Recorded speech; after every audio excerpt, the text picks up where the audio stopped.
G'day guys. This is a little video that I'm going to make on the Maasai and covering some aspects of their life, their longevity, and to provide you guys with a few insights and a bit of polemic. Now, I will be, as I'm recording it, I will be pausing it a number of times, and I'll actually pause the video. So I know it may annoy some people, but it'll just so I can get the key points without triggering any copyright issues with the which is a key thing that I'm trying to avoid.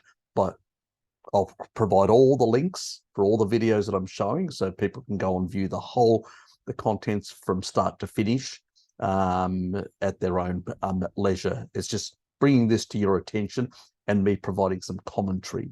So let's get going. I'll just share my screen. This is an American pastor who's talking to a Kenyan doctor. So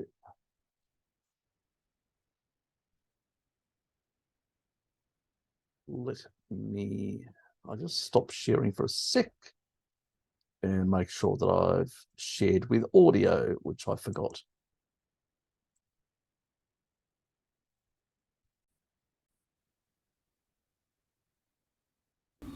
Sugar has really risen in a lot of the underdeveloped nations. Whereas, for example, when my wife lived in a village in Nigeria, about the only sugar they had access to would be a little sugar cane they might chew on. But no candy, no cakes much, desserts, sodas, not much of that. And as a result, my wife, who wouldn't want me to tell her age, but she's not exactly in her 20s, let's just say that, she's never had a cavity in her life. But she never ate much sugar apart from eating some fruit, at home.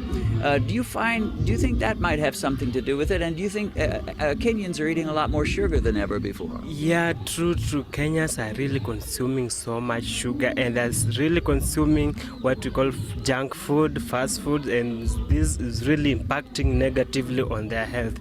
And pretty much the food industry is starting to penetrate the developing countries. It's saturation point in the first world. So, and the first world is transitioning to an all plant-based sort of junk food 2.0, veganerized. And now they're introducing a whole lot of this processed garbage to a lot of African countries, and many Asian countries have already been, the last 20 years, have had massive penetration of the food, of the sort of big conglomerate food industry corporations, and we've seen diabetes rise exponentially in Southeast Asia, in parts of China, especially on the east coast of China, and especially in the Middle East and many parts of South America. Now, the last bastion is places like Africa, where high levels of refined carbohydrates and seed oils are making their way to that continent, and as well in a big way. We also see there is a lot of low quality products on the market. This can also be a contributing factor to what we are seeing, the lifestyle diseases like the diabetes and hypertension. Yeah. So you can see diabetes, hypertension, all these things that these people never had. You got poor quality food, devoid of nutrients, so your enzymes don't have the cofactors to work properly. Plus, you're only getting very low quality macros. Yeah, the rest is we know how it plays out. We've seen this play out in the advanced economies. You just have to look at the comparison between this guy, who is a religious person in Africa, who comes from a Western nation, and this person. The differences are quite clear. how the health differences between one and the other. And just one final question that doesn't have so much to do with this, but one of the tribes of Africa that fascinates people all over the world are the Maasai tribe. And people are aware that the Maasai normally eat a diet of almost all meat with some milk, and then they drink a little blood. Yeah, you're right. But it's mostly meat with a little milk and a little blood. A little blood, yes. And, you know, a lot of Americans for the last 30 years have assumed that the more meat you eat, the more your arteries will get clogged, the more your veins will get clogged. But we've heard reports, and maybe you can confirm this, or maybe, I don't know if you've heard much about it, but we've heard reports that when some of these Maasai die of one reason or another, and they do autopsies on them, they look at their arteries and they're clean. They're very healthy. And it's like, how? To see what the doctor said, they're very healthy. On an animal-based diet, you don't get cardiovascular disease, you don't get diabetes, you don't get strokes, you don't get Alzheimer's, you don't get any of these degenerative diseases. Even Weston A. Price, he didn't travel to Africa, and it would have been nice if he had, but had traveled to many other places and noticed this wasn't the case. Let alone this population that the Maasai tend to have a lot of longevity people. I'll get into those sort of issues shortly. How can these meat eaters have such clean arteries? Do you know anything about that, and do you have any opinion on that? I think the chemicals that are used in the processing meat in some areas is what may be a contributing factor. And you find like this Maasai, almost everything they do is indigenous, nothing like chemicals. They don't. Some of them don't even treat these animals. You see, so everything is almost natural. The way they prepare their meat, they don't even use the cooking fat that we buy from the cooking fat and cooking oil that we buy from supermarkets. That's the important point. So that's the difference. Others in Africa now are using seed oils. That's the cooking fats, the oils he's talking about, you buy at the supermarket. We've talked about this, you know, I talked about this with Mary Ruddock, who was talking about, because she had gone and seen the Maasai, the Hadza, and all these people, and took blood tests on their ketones, on their blood sugar levels. You know, they were just perfect in this low-grade ketosis. They didn't have any of these problems.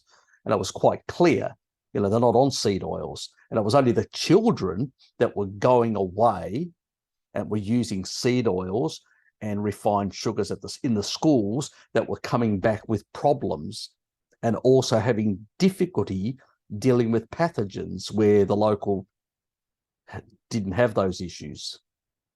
Now, they do use a number of herbs that, you know, I mean, as we know, herbs are medicine. So there are certain medicinal things that can actually deal with parasites and stuff like that that people consume.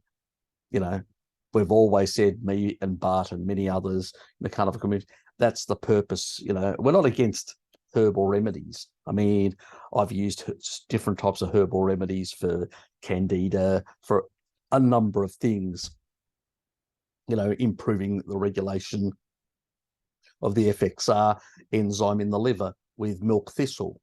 That's what these different herbs and extracts are useful for. They have medicinal properties. They are medicine. Okay, most of our pharmaceutical medicines are highly refined, processed molecules from plants. Okay, so let's be, you know, that's what they are. So we know that food is medicine, especially these green types of plants and stuff like that.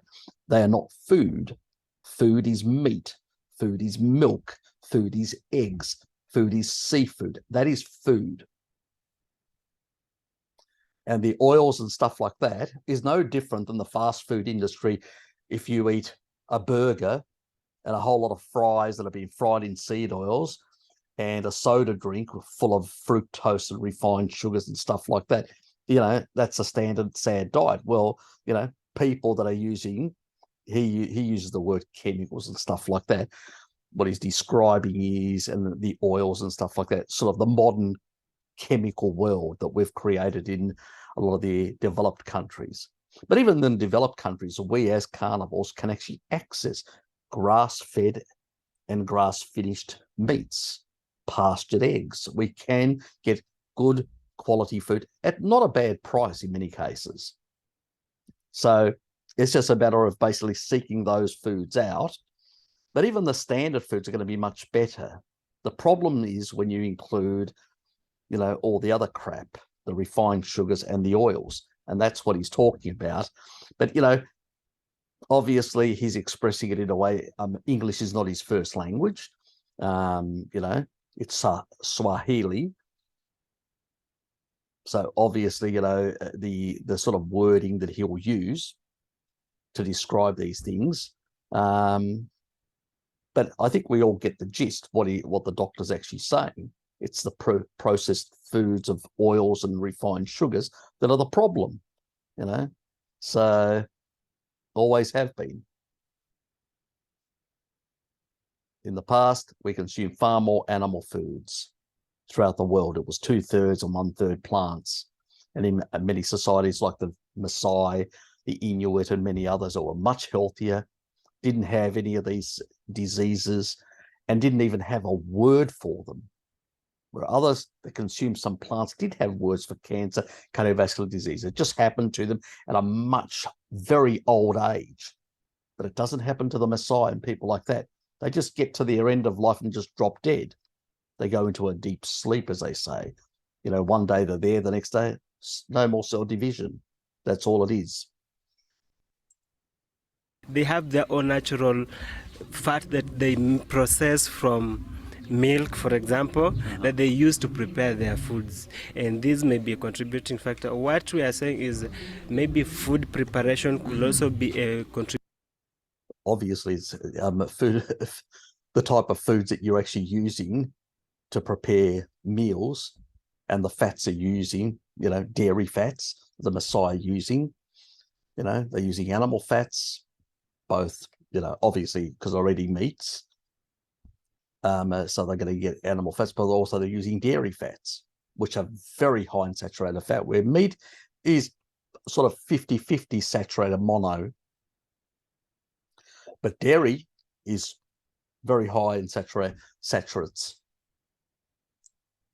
Contributing factor to the many problems we are having, like the cancers and the other diseases. Well, we see what he's saying? The cancers and, and stuff like that. These things are emerging. One generation of seed oils and sugar and refined sugars in Kenya, and we're seeing the emergence of cancer. Say no more. The garbage that the food industry is providing. When I hear academics saying, the cancer rates are growing at such exponential rate, in the future, 1 in 3 people will have cancer. Oh, really? And you're surprised with the crap that people are eating, mainly? Here you've got one generation of Africans, and this Kenyan doctor says, what does he say? Cancer. If you go back 20, 30 years ago, he wouldn't have said that. He would have talked about other communicable diseases, bacterial diseases, pathogens and stuff like that. That's what they were concerned about. They weren't concerned about cancer or cardiovascular disease or anything like that, because they were very rare. Or, they didn't need dentists either. Now they do, because all the refined crap that they're consuming, that's the reality. So, you're going to have Durian Rider there argue with people, and he's got a toupee, and he goes and gets his teeth done. Really?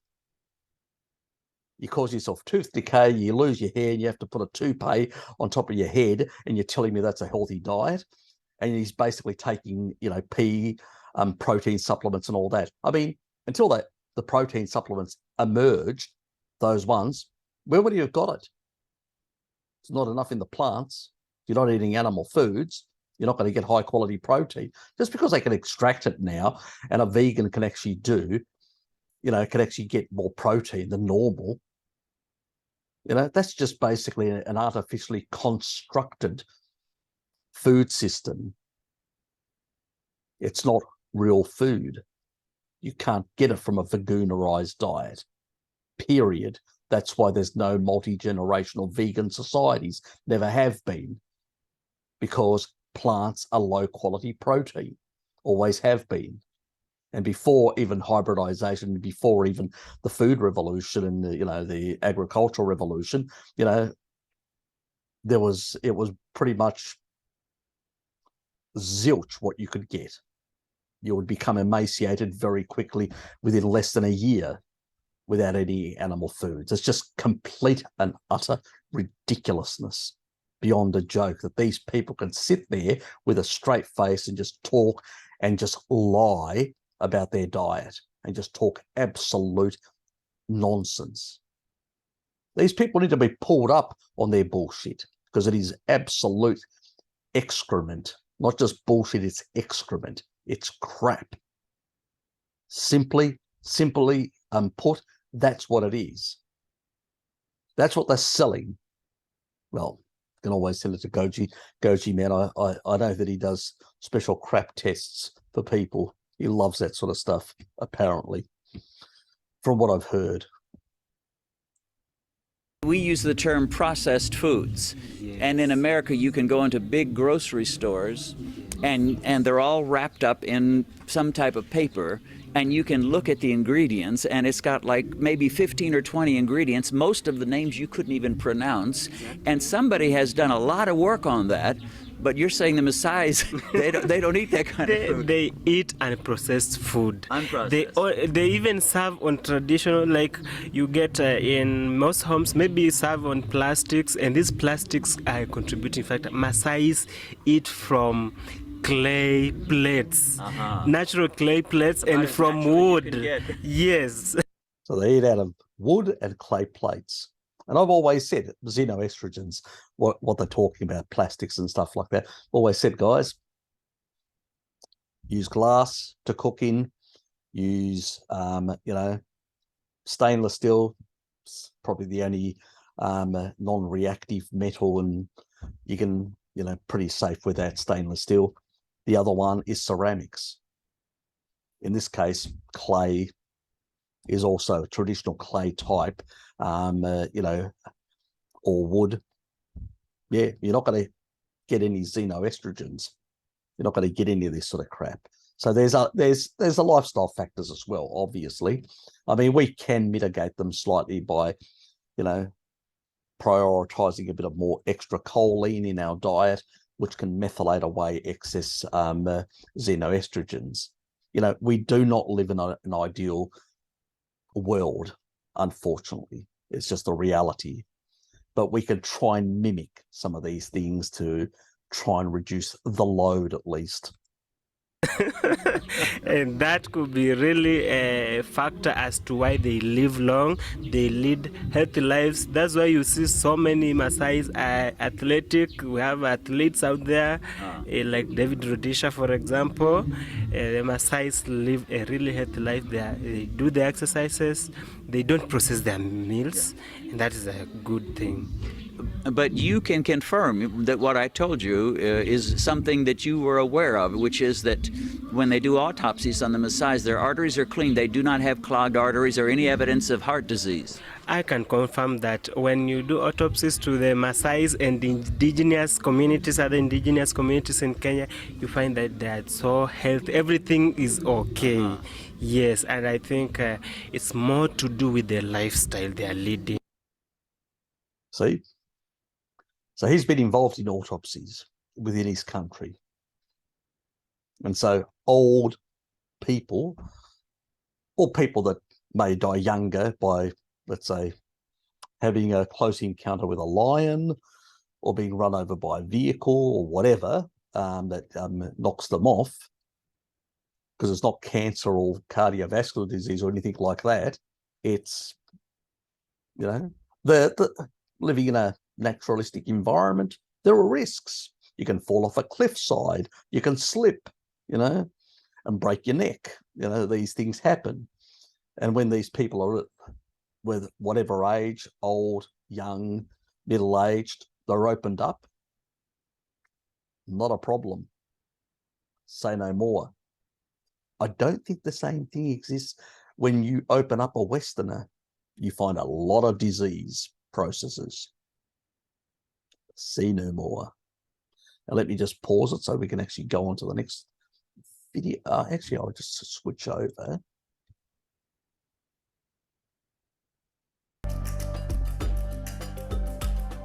Greetings complete, time for lunch. On the menu today and almost every day, goat. Everyday goat. The Maasai do consume goat. Yes, they have, because a lot of people talk in the carnivore community, they say, well, they consume a lot of beef. Yes, they occasionally eat beef, occasionally. But the main food is goat. The beef is primarily, the cows are primarily for purposes of milk and blood. Okay? Goats are the primary food that they consume. Like a lot of pastoral people.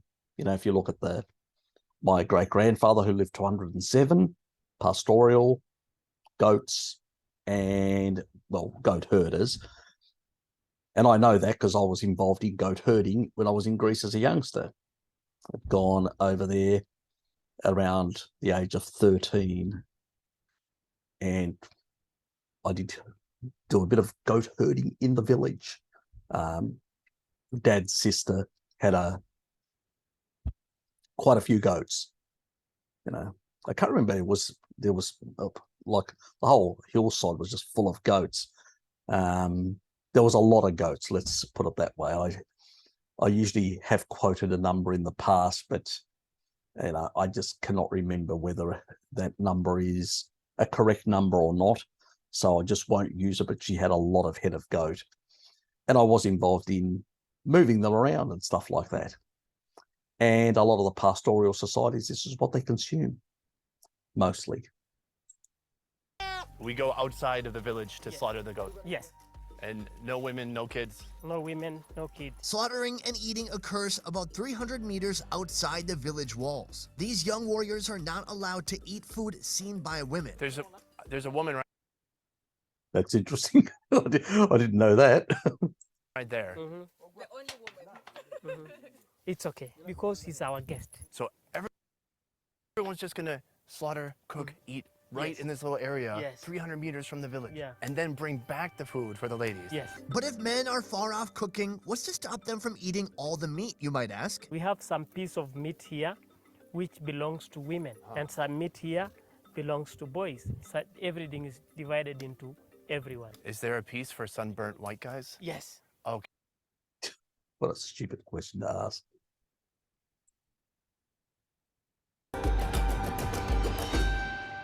There's your blood. So they're taking the blood. That's where we get iron from. The goats are... He's doing it right now? He says that's where we get our iron. So they get in the electrolytes as well. You want to test the blood? What? Huh? What is happening? You want to test? Do you want to test? Sure.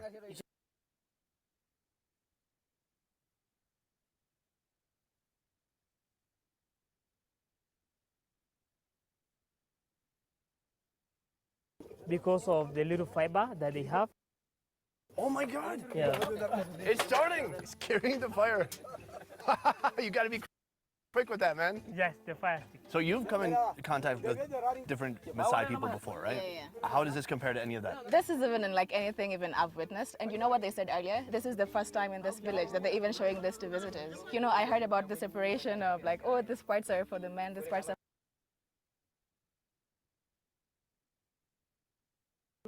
Goes to the old man. The other leg belongs to the young man. The chest belongs to the boys who are looking after the sheep. The ribs belong to the chief, and the other one belongs...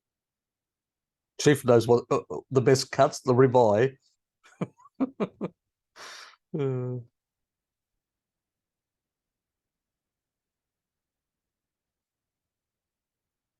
oh, that looks very nice. There you got a bit of liver. So they're cooking everything, organ meats, the other meats around the fire. This is the fat from the stomach. What is going? That's the fat from the stomach. In the cucuretti that we make in Greece, where we put all the organ meats on a skewer, we actually wrap around that. It's got a pana in Greek, and we wrap around that, the cucuretti, and then we put the intestines, we wrap around the intestines vertically initially, and then around until the tip, and then we tie it off.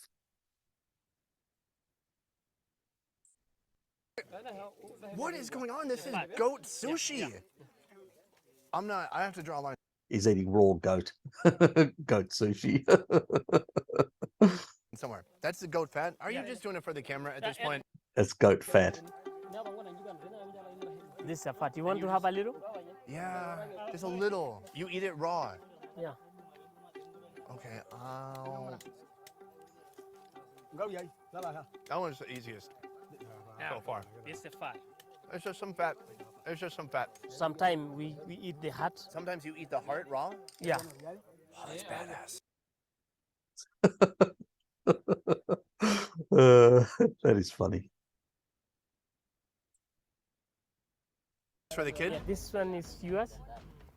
Yeah, when this is mine. Hold on. What is going on? It's a kidney. The men are sharing the kidney, so let's eat.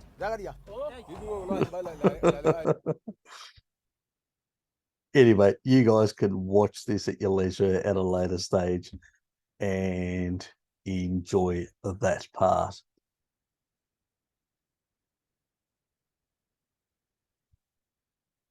This one here, you can actually see this guy.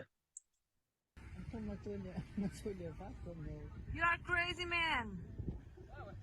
They call him a crazy man. With the lion here? The lion's eating, Oh the lion down here is eating his cow. Ah, it's because of the cow? It's crazy. There's a guy, right? And look at this guy. This is a Maasai warrior. He's just running up now with his machete. Now, that's the difference between a real strong, he's at the top of the food chain and the animals know it.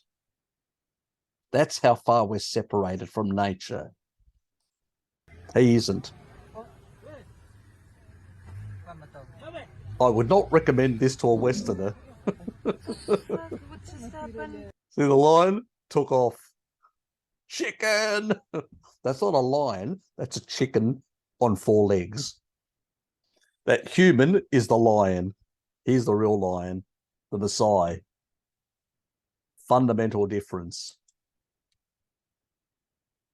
Now, I do want to go through this, so I'll have to pause. So do bear with me.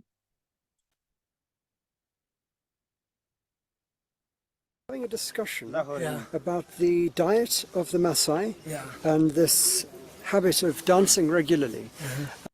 Talk about the diet of the Maasai and this habit of dancing regularly. This is also the old people do dance on a regular basis. Remember the old woman that was 122 and was jumping up and down? Most 50-year-olds couldn't do that in the West.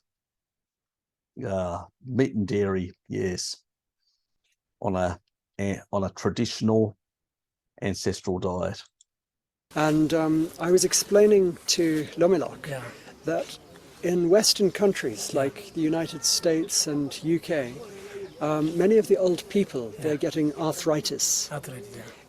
This where the bones are becoming brittle and they are degenerating, and the limitation of movement of the joints is reduced. And I'm trying to understand whether your old people are getting arthritis. Are Maasai people getting arthritis? Like when they're getting very old? Like your grandfather, he was 110 when he died. My grandfather died Yes. when he was 110. And what was His grandfather died when he was 110. his cause of death? Of course, he was very old. It's like sleeping forever. Okay. Just sleeping. It's like sleeping forever. He just died in his sleep. As old people used to, just die in their sleep. No more cell division. Not through degenerative diseases. They just die in their sleep. That's how humans are supposed to live a healthy life and then just die in their sleep because there's no more cell division. All right. Because he become like a child. Okay. My father take him outside. Everything they do saves inside because of everybody is weak. I don't know if it is arthritis, but I don't think because this father is very old. No, you don't normally die from arthritis. I'm just wondering what kinds of conditions your old people are getting. And also, for sure, our parent, it depends on how the people treat their fathers. So it says, depends how people treat others, obviously. Because like nowadays, I see some people get gout. He says, nowadays, some people get gout. That's because sugar's coming into the tribal areas and seed oils, unfortunately. You know gout? Goat. Oh, gout. Sorry, gout, yes. Gout. And brucellosis. Which one? Brucellosis. Brucellosis is a bacterial infection. Okay, so it's a quite nasty bacterial infection. This didn't happen in the past. Again, when you start introducing species inappropriate foods, you compromise the immune system. You become more susceptible to pathogens. That's what Mary Ruddock also had noticed amongst the Maasai, their children, as they were coming back from schools exposed to seed oils and refined sugars, they were more vulnerable and less robust in the tribal areas. So, you know, in the current climate where there's let's say, some people using gain-of-function methods to create new nasty pathogens, you know what I mean. We won't go into the details, but a robust immune system possibly may be your last line of defense. So let that be a warning to you from these people. Don't eat species inappropriate foods and you're less likely to be at risk of these sort of conditions. This is like, I don't know what brucellosis, do you know? I'll look it up, but I don't know what you're talking about. But what is the condition? What are the symptoms? It's like somebody feeling like... Maasai communities are beginning to see new diseases such as brucellosis. They didn't see it in the past. They are seeing this because they're interacting with Westerners and they are starting to become, starting to eat their snacks. And these sort of snacks, foods and all that are getting into these regions, unfortunately. So these people that we see here may be some of the last healthy Maasai as things, more and more of these inappropriate foods penetrate into these societies and people start eating more what, as Weston A. Price called them, foods of civilization. Refined crap, basically, is what I call it. His knee, it's just pain. Yes. And that one caused by the people don't treat their parent, whatever. You mean people who are neglecting their parents? Yeah, neglecting their parents. So how are they neglecting their parents? Like not take to the pool, not service them at the one. Yeah. Okay. Yes. And Grandma's doing some milk to the cow. So that He talks about Urpul, which is an annual retreat that happens in June and July, where they take people to these remote areas and they just eat meat, and they eat also certain herbal remedies which have got antipathogenic properties. So there are plant extracts. He was picking up the cat and strangling it, and he fell on the floor. That sounds very It's naughty. talking about something See him at the moment. lasting up to 3 weeks, in which very large quantities of meat are eaten. Meat is therapeutic.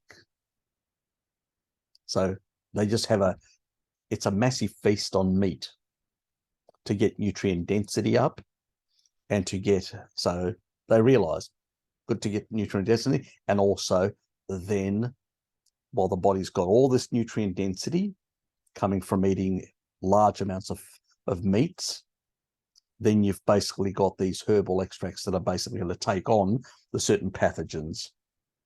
These are the traditional methods. But at the moment we're making, and I'm not against them either, because, you know, I usually recommend certain supplemental herbal remedies and stuff like that in cases of candida and many other conditions, in order to, or for things to suppress pathogens and stuff like that, you know, like probiotic sort of mixtures and whatever else. So they do things of that sort, because they do a sort of soup, which is sort of a probiotic soup type thing. He'll explain it. Okay. So just tell him to be a good boy, and Daddy will come and talk to him. Sorry. So that way, by this kind of things. So in which meat is stewed and removed. So Maasai, those who are really, people take their fathers and the other take care of their back. And they infuse 50 different herbs and roots and bark, tree bark.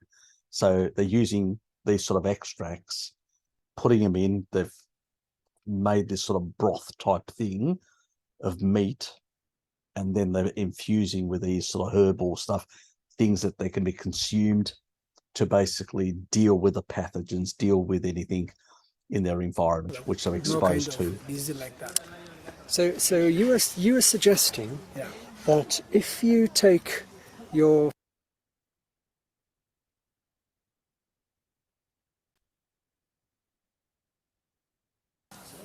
grandfather, who was 110 when he died, I think this is not so unusual for the Maasai, because Samuel is telling me his grandfather is still alive now and he's 102 years old. Yeah, I know very much. Yes. Samuel's grandfather. Well, Samuel's father. Okay. So his father? Yeah, his father. Yeah. His father. Just listen to this. This is gonna get you. Just his father, not his grandfather. I know. Grandfather, father. We have the same grandfather.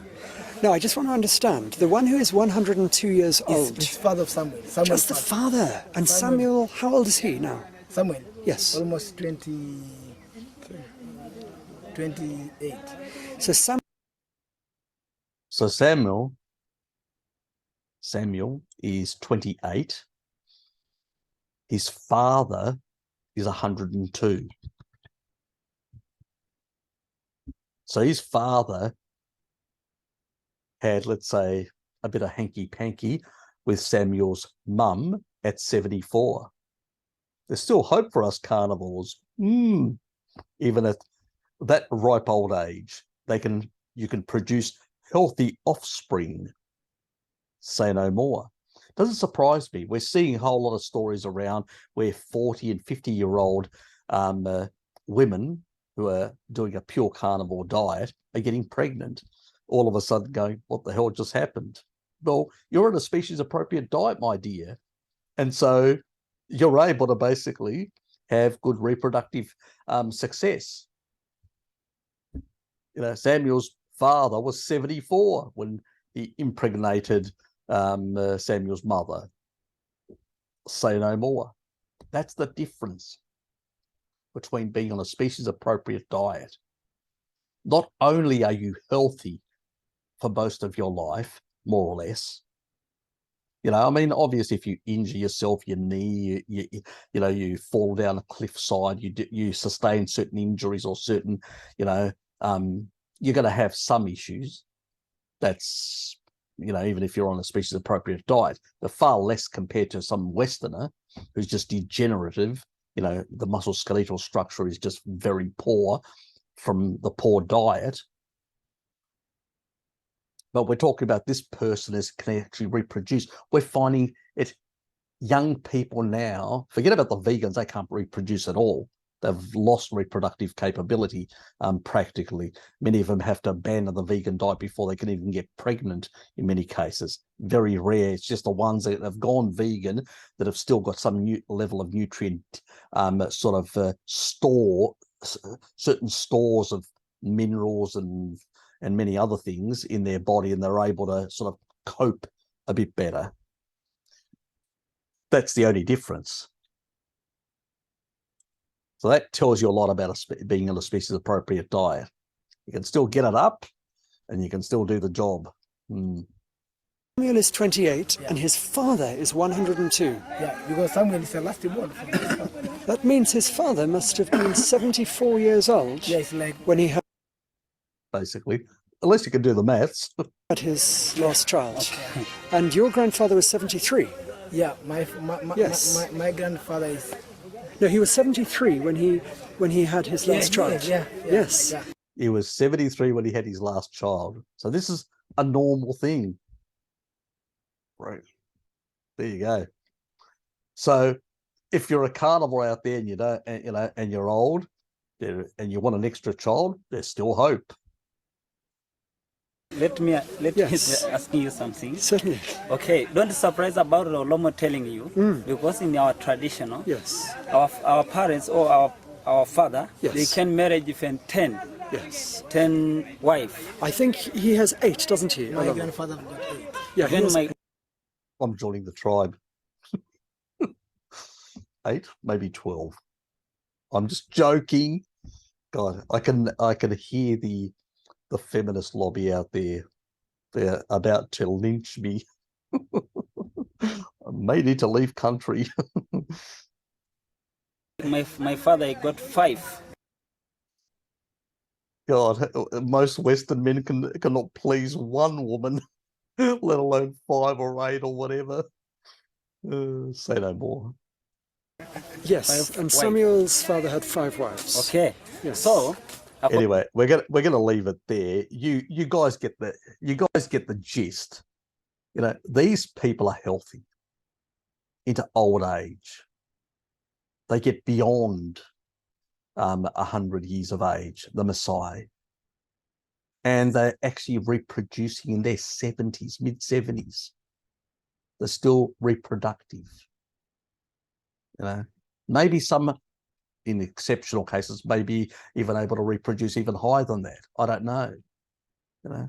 This is what these young men are telling us about their family. Probably other families, there may be some exceptions where some are slightly even older than that. But most Westerners are struggling to reproduce in their 20s or 30s. So how, it's quite clear. A species-appropriate diet is a diet which actually you have the best reproductive success. If you don't have good reproductive success, then the diet is species-appropriate. Simple as that.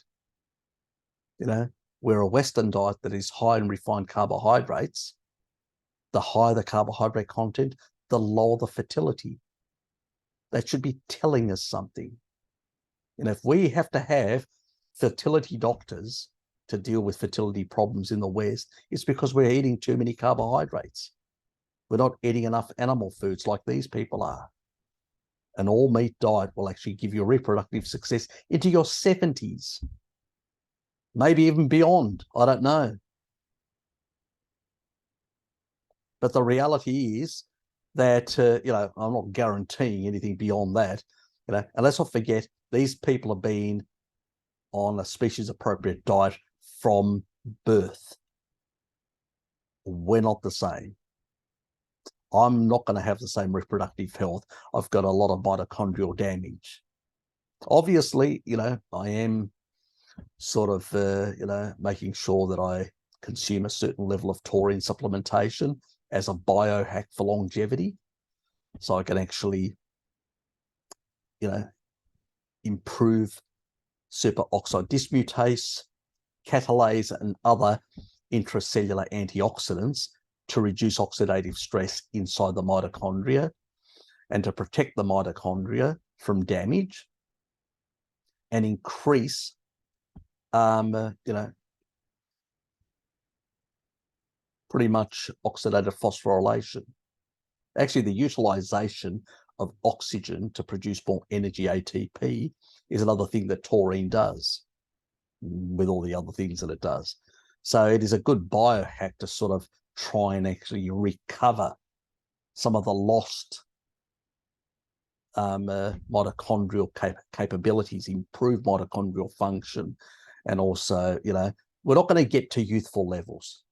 That would be a pipe dream. I can't promise anything like that, but I can promise you one thing: you're going to have better mitochondrial performance and better mitochondrial density and health, and much healthier mitochondria than somebody who doesn't supplement taurine, who is not on a species appropriate diet.